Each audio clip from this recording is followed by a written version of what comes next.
केल्यापासून प्रचंड मोठ्या उत्साहानं, प्रचंड मोठ्या आनंदानं सातारा जिल्ह्याची जनता स्वागत करते आणि मला मनापासूनचा आनंद आहे की एवढ्या मोठ्या प्रमाणात या जनतेनं माझं स्वागत केलेलं आहे।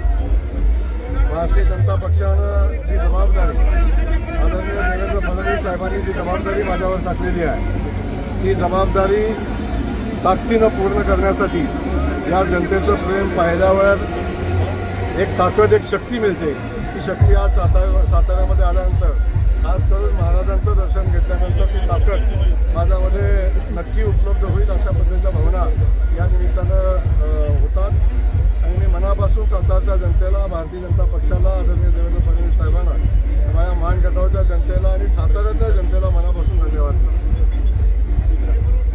आज ग्रामविकास कॅबिनेट मंत्रीपद भेटलंय, ग्रामीण भागासाठी अशी काही नवीन पद्धतीने योजना राबवणार आहेत किंवा काही डोक्यात प्लॅन घेतलेत का? आता पुढचं विजन काय असेल? मला या मंत्रिपदाची जबाबदारी भेटून 24 तास झालेले आहे। विजन पण ठरवू, उद्दिष्ट पण ठरवू आणि कायम आदरणीय देवेंद्र फडणवीस साहेबांच्या सोबत काम करत असताना एक विजन, उद्दिष्ट आणि काम करायची प्रचंड प्रेरणा आम्हाला सगळ्यांना मिळते आणि त्याच प्रेरणेनं जो हा महाराष्ट्र आदरणीय देवेंद्र फडणवीस साहेबांनी पुढे घेऊन जायचं ठरवले आणि साहेबांनी सांगितलेलं आहे की आता महाराष्ट्र थांबणार नाही किंवा महाराष्ट्र आता ग्रामीण भागात थांबणार नाही, महाराष्ट्र शहरी भागात थांबणार नाही आणि या महाराष्ट्रामध्ये दुष्काळ थांबणार नाही। या शेतकऱ्याच्या बांधापर्यंत दुष्काळी भागामध्ये पाणी पोचेल आणि या सातारा जिल्ह्यामध्ये, या महाराष्ट्रामध्ये, खास करून जिल्ह्यामध्ये एक औद्योगिक क्रांती उभी राहील अशा पद्धतीच्या भावना या निमित्तानं व्यक्त करतो आणि जी जबाबदारी दिलेली आहे गावच्या खेड्याच्या विकासाची ती जबाबदारी समर्थपणे पार पाडतो। आज तुम्ही पालकत्व कुठलं स्मारकाला भेट दिली, अभिवादन केलं, त्याचबरोबर तुम्ही गेल्या वर्षी देखील म्हणलेला होता, गेल्या वर्षी जेव्हा मुख्यमंत्री आले तेव्हा की निधीची घोषणा करू, तर आता ह्याच्या पुढची प्रोसेस काय? सावित्रीबाई फुलेंच्या स्मारकासाठी 100 कोटी रुपयांची मागणी मी केलेली होती। तत्कालीन मुख्यमंत्री महोदयांनी त्याला मान्यताही दिलेली होती।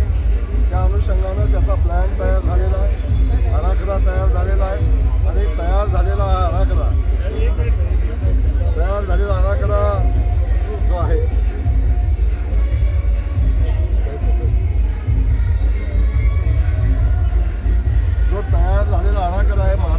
सावित्रीबाई फुलेंच्या स्मारकाचा, या संदर्भात कालच मी माननीय मुख्यमंत्री महोदयांशी चर्चा केलेली आहे। 3 तारखेला माननीय देवेंद्र फडणवीस साहेब नायगावला पुन्हा येत आहेत आणि त्यावेळी आता जो मंत्रिमंडळाची बैठक होईल त्या मंत्रिमंडळाच्या बैठकीमध्ये निश्चितपणे सावित्रीबाईंच्या स्मारकासाठी 100 कोटी रुपये देण्याचा प्रस्ताव मुख्यमंत्र्यांनी आणावा अशा पद्धतीची विनंती माझी असेल। मला खात्री आहे की ती विनंती मान्य होईल।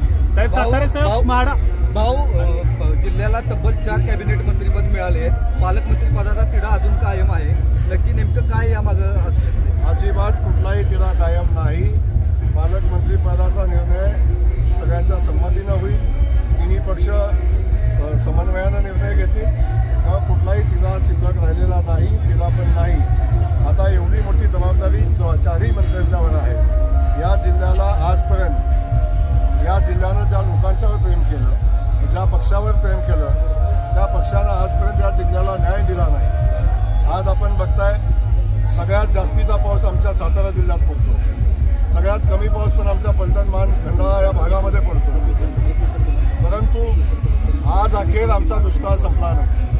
20-20 वर्ष त्या खात्याचे मंत्री असतानाही आमचा दुष्काळ संपला नाही। तेव्हा आता जनतेनं निर्णय घेतलेला आहे पाण्यासोबत जाण्याचा।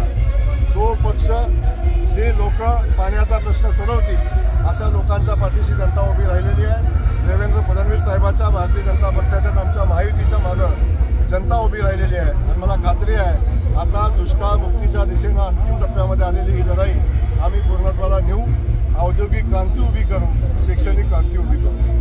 भाऊ, महायुतीचा बालेकिल्ला सातारा जिल्ह्यात आलाय, तसंच माढामध्ये आता तुम्ही लक्ष घालणार का?